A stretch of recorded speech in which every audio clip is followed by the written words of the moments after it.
اگه تو هم دوست داری عکستو مثل من تبدیل به انیمه کنی، تا آخرین ویدیو همراه من باش.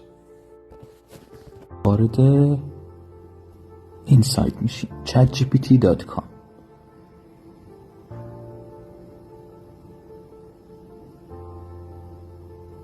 بعد از اینکه وارد سایت شدیم باید وارد اکانتمون بشیم. من از قبل وارد اکانتم شدم.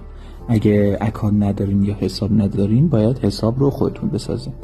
میایین روی به علاوه کلیک میکنید، میرین تو بخش فوتو لایبرری و از اینجا عکس مورد نظرتون رو انتخاب میکنید. حالا اون پرامپتی که مد نظرتون هست رو باید اینجا وارد کنید. من این متن رو اینجا وارد میکنم.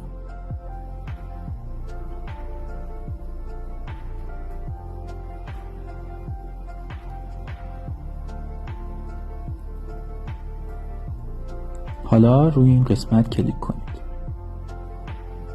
حالا باید چند ثانیه صبر کنید تا عکس مورد نظرتون ساخته بشه.